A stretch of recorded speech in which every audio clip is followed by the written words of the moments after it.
اعوذ باللہ من الشیطان الرجیم بسم اللہ الرحمن الرحیم نحمدہ ونصلی علی رسولہ الکریم۔ انتہائی قابل احترام اور مجھ سے اچھے لوگوں، السلام علیکم ورحمۃ اللہ وبرکاتہ۔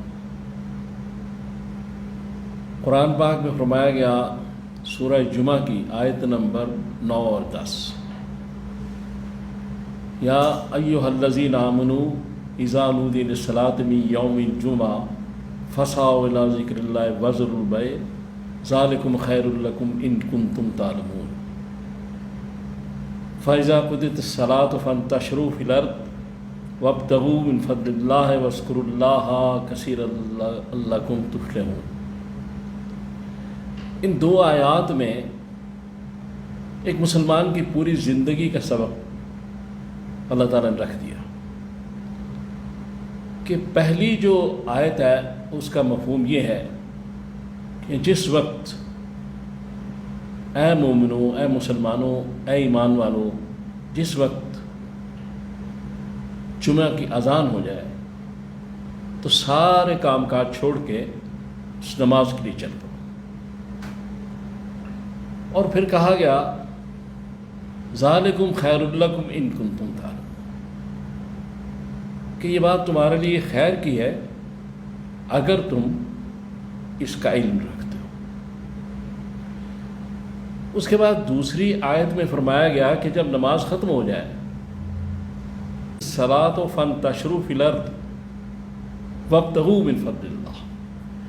کہ جس وقت یہ نماز ختم ہو جائے اس کے بعد تم زمین میں پھیل جاؤ اور اللہ تعالیٰ کا فضل روزی تلاش کرو۔ اور پھر اس کے بعد جو کہا گیا وہی کہا گیا کہ اس میں بھی اللہ کی یاد کثرت سے کرو تاکہ تمہیں فلاح حاصل ہو، کامیابی حاصل ہو۔ تو کہنے کا مقصد یہ ہے کہ مسلمان کی دین اور دنیا صرف اللہ کا حکم اور اتباع رسول ہے۔ اگر ایک مسلمان اللہ رسول کے حکم کے مطابق نماز پڑھتا ہے، نماز دین کا اہم ستون ہے،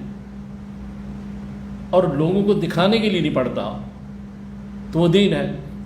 اگر لوگوں کو دکھانے کے لیے پڑھ رہا ہے تو وہی نماز دنیا ہے۔ اسی طرح کاروباری زندگی میں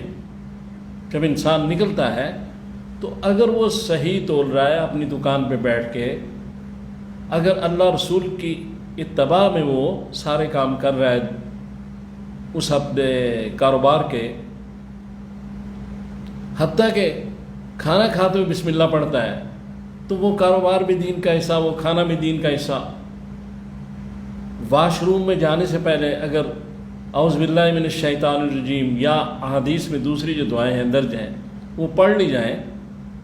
تو جتنی دیر واش روم میں رہیں گے وہ دین کا حصہ بن جائے گا۔ تو قرآن میں سورۃ الذاریات کی آیت نمبر 56 میں کہا گیا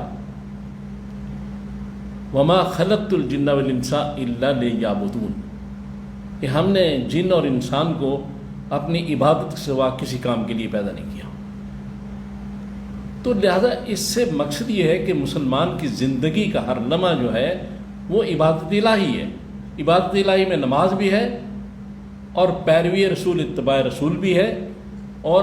اللہ تعالیٰ اور رسول کے مطابق زندگی کو گزارنا ہے۔ جیسے اگر ہم جا رہے ہیں، ریڈ سگنل آ گیا، اب ڈرائیونگ ایک دنیاوی کام ہے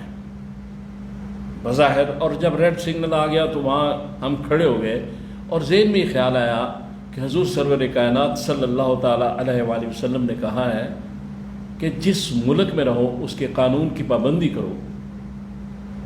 تو جتنی دیر وہ ریڈ سگنل پہ کھڑے رہیں گے وہ دین کا حصہ بن جائے گا۔ اس کے بعد اگر ہم نے گاڑی پارک کی اور صحیح جگہ پارک کی، غلط جگہ پارک نہیں کی، اس لیے کہ حضور کا ارشاد ہے کہ راستہ نہ رکو، گزرگاہ میں نماز بھی نہ پڑھو، جو بڑی اہم چیز ہے وہ بھی راستہ اس سے نہ رکے۔ تو گاڑی اگر پارک کی تو راستہ رک گیا، غلط پارک کی ہے، تو اس لیے دین اور دنیا کو سمجھنے کے لیے ضروری ہے کہ ہم جتنے بھی کام کرتے ہیں صبح سے لے کے رات تک، وہ اگر سارے اللہ اور رسول کے احکام کے مطابق ہو رہے ہیں تو سارا دین ہے، اور ہم جتنے بھی کام اللہ رسول کی حکم خلاف ورزی کے کر رہے ہیں، خواہ وہ تلاوت قرآن ہو، نماز ہو، تو وہ دنیا بن جائے گی۔ جیسے ابو بکر رضی اللہ تعالیٰ عنہ اور حضرت عمر رضی اللہ تعالیٰ عنہ کو رسول اللہ صلی اللہ علیہ وسلم نے ایک واقعے میں بتایا تھا کہ آپ ذرا اپنی آواز نیچی کریں، آپ ذرا اپنی آواز اونچی کریں، قرآن اس طرح پڑھیں جیسے میں کہہ رہا ہوں، تو تلاوت قرآن بھی حضور کے حکم کے مطابق پڑھی جائے گی۔ اس لیے دین دنیا کا جو اصل کنفیوژن ہے وہ اس کو نکالیں، سمجھنے کی کوشش کریں کہ میں اگر دنیا کا بھی کام کر رہا ہوں اور اس میں میں اللہ کی یاد میں ہوں، وَاذْكُرُوا اللَّهَ كَثِيرًا لَعَلَّكُمْ تُفْلِحُونَ، اسے یاد کر رہا ہوں اس دنیا کے کام میں بھی، تو پھر میں فلاح پہ ہوں، پھر مجھے کامیابی ملے گی۔ لہذا دنیا کا کام ہو جو بظاہر ہم جس کو دنیا کہہ رہے ہیں وہ بھی دین بن جاتا ہے اگر اللہ اور رسول کے حکم کے مطابق ہو، اور دین کا کام بھی اگر ان کی مرضی کے خلاف کیا جائے گا تو وہ دنیا بن جائے گی۔ اللہ میرا اور آپ کا حافظ اللہ سے